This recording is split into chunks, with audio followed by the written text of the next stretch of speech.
જય શ્રી ખોડિયાર માતા। મિત્રો, આજે તો અમે પહોંચી ગયા છીએ વરાણા ખોડિયાર માતાના ધામે। આજે મહાસુદ એકમ અને આ એકમથી મેળો શરૂ થાય। આજે મેળાનું ઓપનિંગ કરવામાં આવ્યું। આજે મહાસુદ એકમ છે અને મહાસુદ પૂનમ સુધી આ મેળો ભરાય છે। કહેવાય છે કે માતાજીને તલની સાનીનો પ્રસાદ અહીંયા ધરાવવામાં આવે છે અને લોકો સાની લઈને અહીંયા તલની સાની એનો પ્રસાદ કરી પછી અહીંયા એનો પ્રસાદ ખૂબ ભાવથી આરોગે છે। આ મેળો પરંપરાગત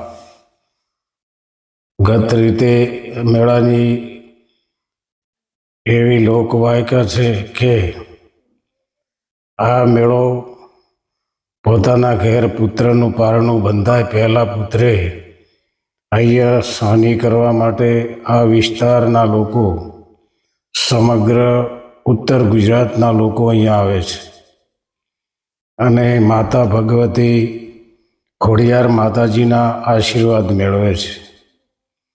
મા ભગવતીના આશીર્વાદથી પુત્ર રત્ન પ્રાપ્ત થયું હોય તેવા દીકરાઓના ફોટાઓ પણ અહીંયા લગાવવામાં આવેલા છે। અહીંયા આ મેળાની હજી તો એકમથી શરૂઆત જ છે। અહીંયા ભરચક માનવ મહેરામણ ઉમટી પડશે। ખોડલ માતાના ધામે અને વ્યવસ્થાપકો દ્વારા અહીંયા ખૂબ સરસ વ્યવસ્થા પણ કરવામાં આવે છે। અહીંયા સદંતર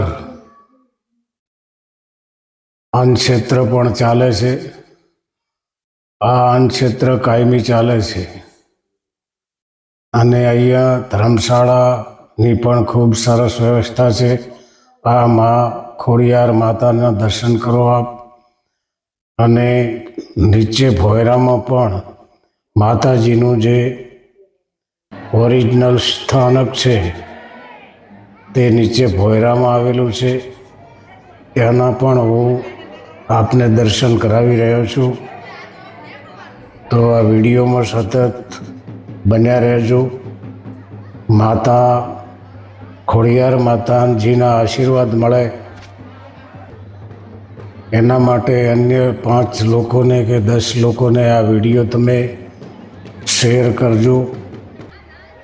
તમારે ઘેર પણ પુત્ર રત્નની પ્રાપ્તિ થાય।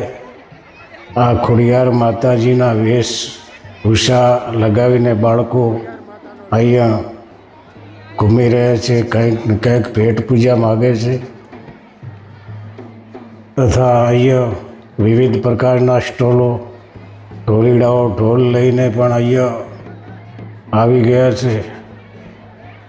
ખોડલ ખમા ખમા તને, હે મા ભગવતી જગત જનની, તને ખમા ખમા કે તે વઢિયાર પંથકમાં આજે અમારા સમગ્ર ગુજરાતને તો આશીર્વાદ અને તારી રહેમ નજર અમારા ઉપર છે ત્યારે તને કોટી કોટી નમન કરું છું મા।